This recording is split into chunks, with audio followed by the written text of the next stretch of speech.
பேரழிவுகள் தொடங்கி மனித தவறுகளால் விளைந்தவை வரை பல்வேறு நிகழ்வுகள் 2025ஆம் ஆண்டை உலுக்கி எடுத்தன. அந்த நிகழ்வுகளை திரும்பி பார்க்கலாம்.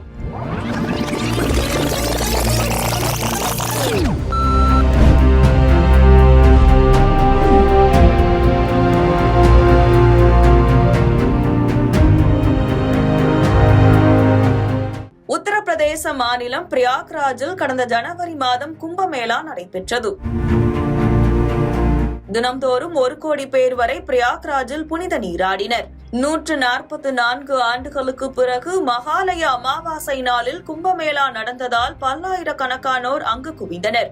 மக்களாலும் வாகனங்களாலும் நிரம்பி வழிந்த பிரயாக்ராஜில் 300 கிலோமீட்டர் வரை வாகனங்கள் ஸ்தம்பித்தன. கும்பமேளாவில் சங்கம் பகுதியில் புனித நீராட ஆயிரக்கணக்கானோர் குவிந்தனர். அப்போது ஏற்பட்ட கூட்ட நெரிசலில் சிக்கி 37 பேர் உயிரிழந்தனர். 60க்கும் அதிகமானோர் காயமடைந்தனர்.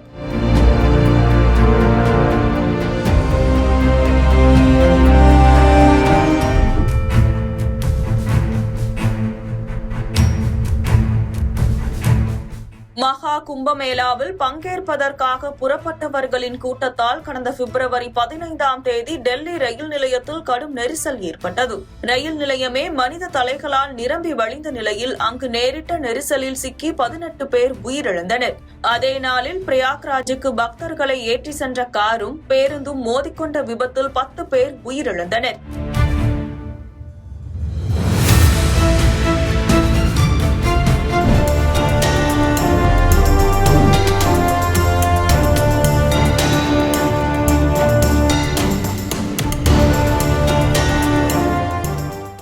ஆந்திராவின் திருப்பதியில் அமைந்துள்ள பிரசித்தி பெற்ற திருமலையில் உள்ள ஏழுமலையான் கோவிலில் வைகுண்ட ஏகாதேசியை முன்னிட்டு வைகுண்ட துவார தரிசனத்துக்கான இலவச டோக்கன் விநியோகிக்கப்படும் என திருமலை திருப்பதி தேவஸ்தான நிர்வாகம் அறிவித்திருந்தது. இந்த இலவச தரிசன டிக்கெட்டை பெற ஆயிரக்கணக்கான பக்தர்கள் ஒரே நேரத்தில் கவுண்டர்களில் திரண்டிருந்தனர். முறையான பாதுகாப்பு வசதி இல்லாததாலும் கட்டுக்கடங்காத கூட்டம் காரணமாகவும் ஏற்பட்ட கூட்ட நெரிசலில் சிக்கி 6 பேர் உயிரிழந்தனர். சுமார் 30க்கும் மேற்பட்டோருக்கு எலும்பு முறிவு ஏற்பட்டுள்ளது.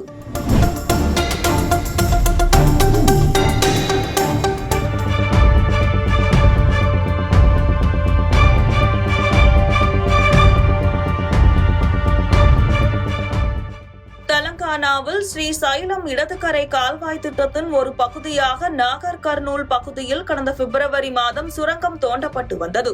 அப்போது சுரங்கத்திற்குள் தண்ணீர் பெருக்கெடுத்த நிலையில் கட்டுமானம் திடீரென இடிந்து விபத்து ஏற்பட்டது. இதில் ஏராளமானோர் தப்பிய நிலையில் 8 பேர் சுரங்கத்திற்குள் சிக்கிக் கொண்டனர். சுரங்கத்தில் சிக்கியவர்களை மீட்கும் பணி தொடர்ந்து நடைபெற்ற நிலையில் 1 வாரத்திற்கு பின்னர் அவர்கள் சடலமாக மீட்கப்பட்டனர்.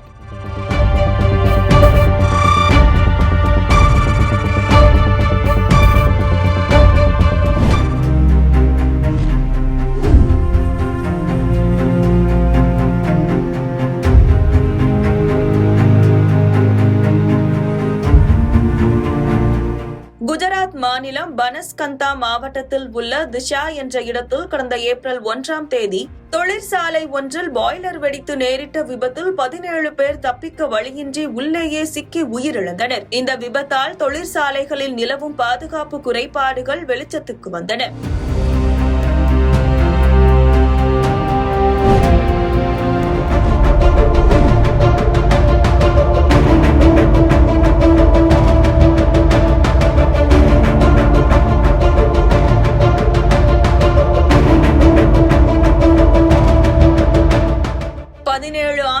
கனவை நனவாக்கி RCB அணி IPL கோப்பையை வென்ற உற்சாகத்தில் இருந்தது. இந்த வெற்றியை கொண்டாட பெங்களூரு சின்னசாமி ஸ்டேடியத்தில் விழா கொண்டாட்டத்துக்கு ஏற்பாடு செய்யப்பட்டது. வெற்றி கொண்டாட்டத்தில் பங்கேற்கவும் வீரர்களை காணவும் பெருங்கூட்டம் கூடிய நிலையில் கூட்டத்தை கட்டுப்படுத்த வழியில்லாமல் போனது.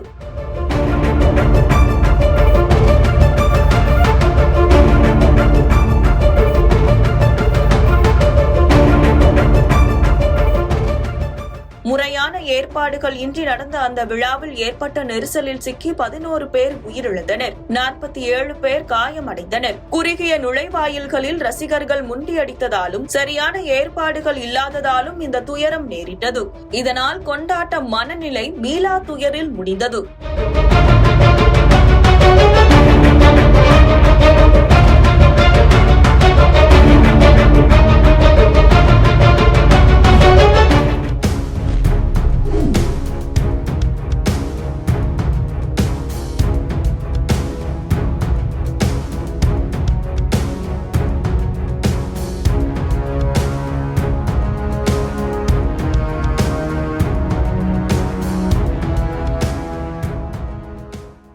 அகமதாபாத்தில் ஜூன் 12ஆம் தேதி நடந்த விமான விபத்து நாட்டையே அதிர்ச்சிக்குள்ளாக்கியது.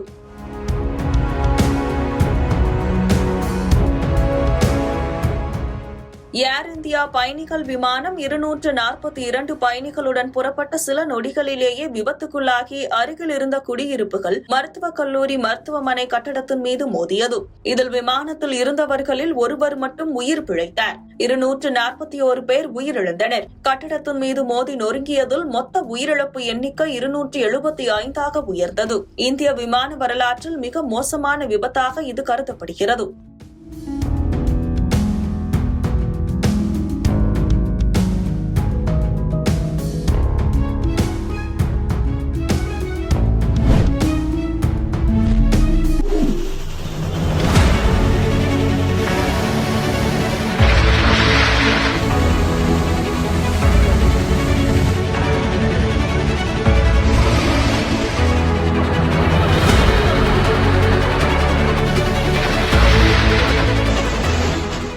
இந்தியாவின் பெருவெள்ளம் கடந்த ஜூன் மாதம் பெய்த தென்மேற்கு பருவமழையின் தாக்கத்தை வடகிழக்கு மாநிலங்கள் எதிர்கொண்டன.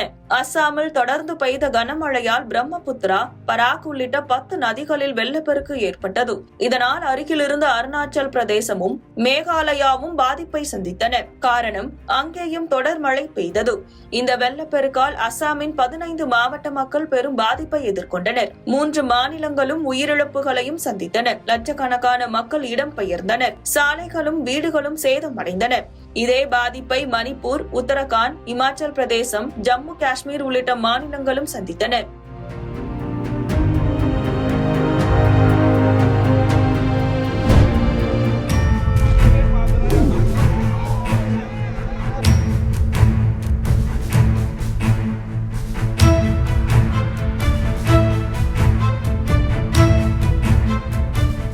மத்திய குஜராத்தையும் சௌராஷ்டிரா பகுதியையும் இணைக்கக்கூடிய 40 ஆண்டுகள் பழமையான பாலம் காம்பிரா. குஜராத்தின் வதோதரா மாவட்டத்தில் உள்ள இப்பாலத்தின் ஒரு பகுதி கடந்த ஜூலை மாதம் 9ஆம் தேதி திடீரென இடிந்து விழுந்தது. இதனால் பாலத்தில் சென்று கொண்டிருந்த லாரிகள், வேன்கள் மற்றும் பிற வாகனங்கள் அப்படியே சரிந்து பாலத்தின் கீழே ஓடிக்கொண்டிருந்த ஆற்று நீரில் விழுந்தன. கண்ணிமைக்கும் நேரத்தில் நடந்து முடிந்த விபத்தில் கிட்டத்தட்ட 22 பேர் உயிரிழந்தனர். பலர் படுகாயமடைந்தனர்.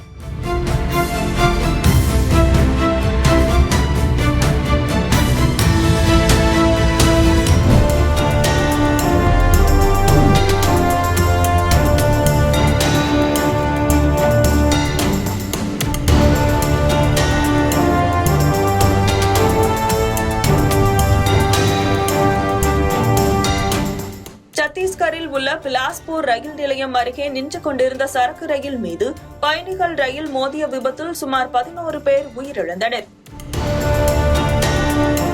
பலர் காயமடைந்தனர். நவம்பர் 4ஆம் தேதி நடைபெற்ற இவ்விபத்தில் பயணிகள் ரயிலின் ஒரு பெட்டி சரக்கு ரயிலின் ஒரு பெட்டியின் மேல் ஏறி நின்றது பார்ப்போரை நிலைக்குலைய செய்தது.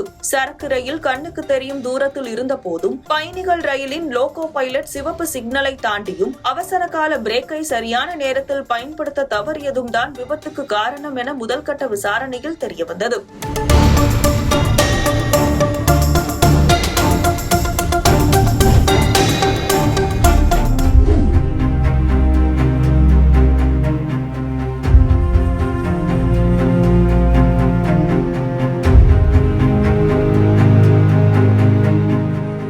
தமிழக வெற்றி கழக தலைவர் விஜய் மக்கள் சந்திப்பு என்ற நிகழ்ச்சி மூலம் ஒவ்வொரு மாவட்ட மக்களையும் சந்தித்து வந்தார். அதன்படி செப்டம்பர் 27ஆம் தேதி கரூரில் விஜயின் மக்கள் சந்திப்பு கூட்டம் நடைபெற்றது. கரூர் கூட்டத்தில் விஜய் உரையாற்றிக் கொண்டிருந்த போதே கூட்டம் கட்டுக்கணங்காமல் அலைமோதியது. கூட்டத்தில் சிக்கி பலர் மயக்கமடைந்தனர். கூட்ட நெரிசலால் ஏற்பட்ட மூச்சு திணறல் உள்ளிட்ட காரணங்கள் குழந்தைகள், பெண்கள் என 41 பேர் உயிரிழந்தனர். தமிழக அரசியல் வரலாற்றில் ஒரு சோக நாளாக அந்நாள் அமைந்தது.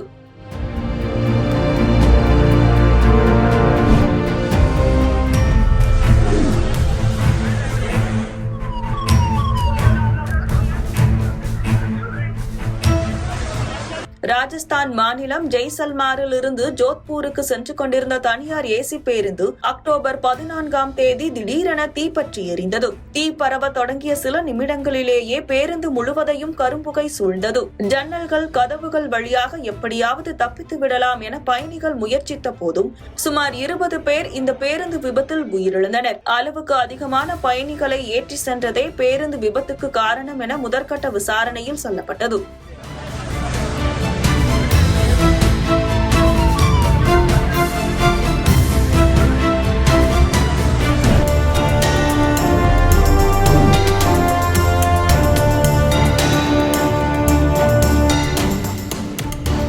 தூத்துக்குடி மாவட்டம் கோவில்பட்டியிலிருந்து தென்காசி மாவட்டம் திருமலை கோவில் நோக்கி சென்ற தனியார் பேருந்தும் தென்காசியிலிருந்து விருதுநகர் மாவட்டம் ராஜபாளையம் நோக்கி மற்றொரு தனியார் பேருந்தும் கடையநல்லூர் அருகே உள்ள துரைசாமியாபுரம் கிராமத்தில் நேருக்கு நேர் மோதி விபத்துக்குள்ளாகின.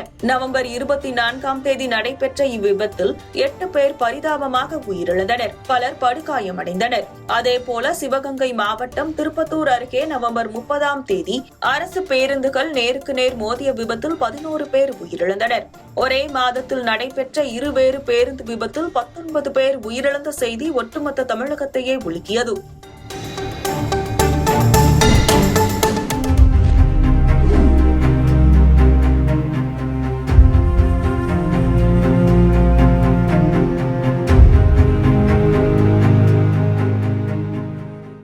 வங்கக்கடலில் நவம்பர் மாதம் உருவான திட்வா புயலால் இலங்கையின் பல பகுதிகளில் கனமழை கொட்டி தீர்த்தது. கனமழை உள்ளிட்ட பாதிப்புகளால் ஏராளமான இடங்களில் நிலச்சரிவுகள் ஏற்பட்டன. வீடுகள் வெள்ளத்தால் அடித்து செல்லப்பட்டன. மக்கள் தங்குவதற்கு இடமின்றி உண்ண உணவின்றி தவித்தனர். வெள்ள பாதிப்புகளால் சுமார் 50க்கும் மேற்பட்டோர் உயிரிழந்த நிலையில் 1000க்கும் மேற்பட்டோர் பாதிப்படைந்தனர். இலங்கையில் மிகப்பெரிய பாதிப்பை ஏற்படுத்திய டிட்வா புயல் தமிழ்நாட்டில் டெல்டா பகுதிகளையும் விட்டு வைக்கவில்லை. தஞ்சை, திருவாரூர், கடலூர் உள்ளிட்ட டெல்டா மாவட்டங்களில் திட்வா புயலால் ஏற்பட்ட கனமழையால் ஏராளமான ஏக்கரில் நெற்பயிர்கள் நீரில் மூழ்கின. இதனால் விவசாயிகள் பாதிப்பு அடைந்தனர்.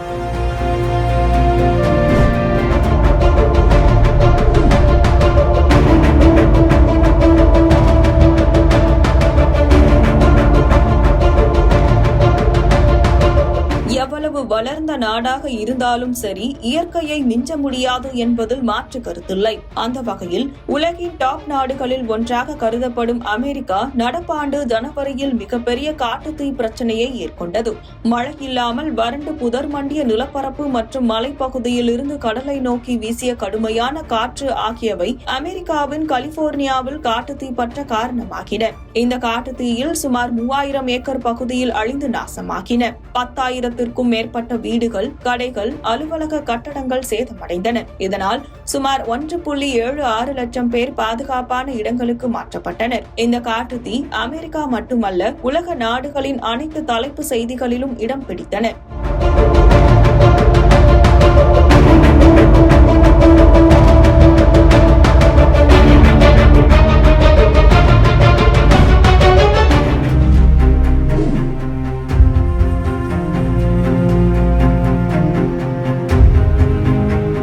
மியான்மரில் அடிக்கடி நிலநடுக்கம் ஏற்படும் என்றாலும் கடந்த மார்ச் 28ஆம் தேதி நண்பகல் 12:50 மணியளவில் அடுத்தடுத்து சக்தி வாய்ந்த நிலநடுக்கங்கள் ஏற்பட்டன.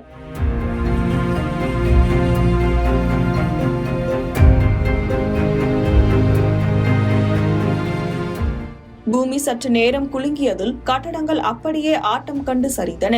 பயங்கர சத்தத்துடன் மக்கள் ஆங்காங்கே தெரித்து ஓடியதால் ஏராளமான மக்கள் கட்டட இடிபாடுகளில் அப்படியே சிக்கிக் கொண்டனர். தொலைத்த உறவுகளை தேடி மக்கள் வீதி வீதியாக அலைந்தனர். இந்த நிலநடுக்கத்தில் சிக்கி கிட்டத்தட்ட 3000க்கும் மேற்பட்டோர் உயிரிழந்ததாகவும் 5000க்கும் மேற்பட்டோர் படுகாயமடைந்ததாகவும் அந்நாட்டு அரசு தெரிவித்தது.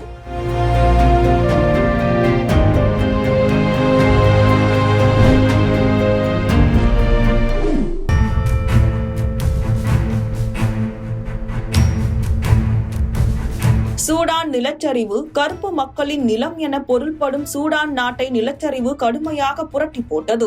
சூடானின் மேற்கு பகுதியான மர்ரா மலையில் உள்ள டார்பரில் கடந்த செப்டம்பர் மாதம் பெய்த தொடர் கனமழையால் அப்பகுதியில் பெரிய அளவில் நிலச்சரிவு ஏற்பட்டது. இதில் தராசின் என்ற கிராமமே மண்ணில் புதைந்ததுடன் அங்கிருந்த 1000க்கும் மேற்பட்டோர் உயிரிழந்ததாக அப்பகுதியை கட்டுப்பாட்டில் வைத்துள்ள கிளர்ச்சியாளர் குழுவான சூடான் விடுதலை இயக்க ராணுவம் தெரிவித்திருந்தது. சூடான் உள்நாட்டு போருக்கு மத்தியில் இது பெரும் பாதிப்பை சந்தித்தது கவனிக்கத்தக்கது.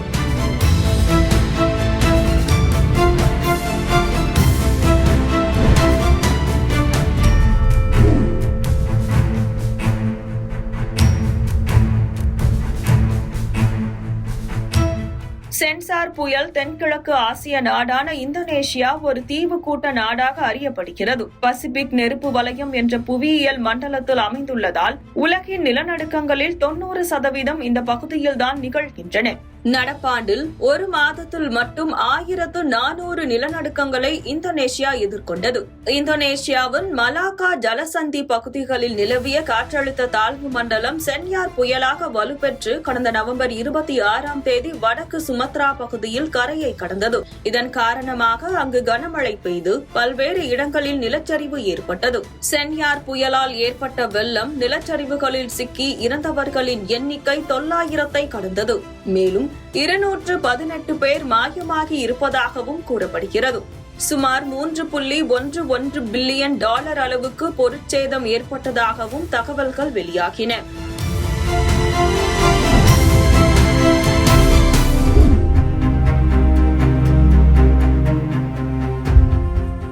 இந்தோனேஷியாவை சீர்குலைத்த சென்யார் புயல் இன்னொரு தென்கிழக்கு ஆசிய நாடான தாய்லாந்தையும் அது விட்டு வைக்கவில்லை. தாய்லாந்து நாட்டில் பெய்த கனமழையால் அந்நாட்டின் தெற்கு பகுதி கடுமையாக பாதிக்கப்பட்டது. அந்நாட்டின் 12 தெற்கு மாகாணங்களைச் சேர்ந்த 39 லட்சம் பேர் தொடர் கனமழையால் கடுமையாக பாதிக்கப்பட்டனர்.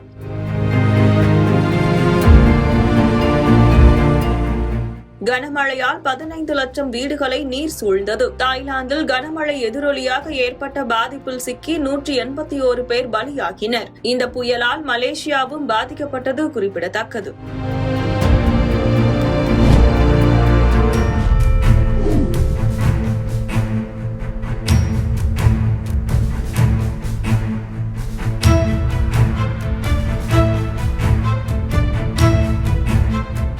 பாகிஸ்தானில் பெருவெள்ளம். நமது அண்டை நாடான பாகிஸ்தானில் கடந்த ஆகஸ்ட் மாதம் பெய்த வரலாறு காணாத மழையால் பஞ்சாப் மற்றும் அங்குள்ள முக்கிய நதிகளில் வெள்ளப்பெருக்கு ஏற்பட்டது.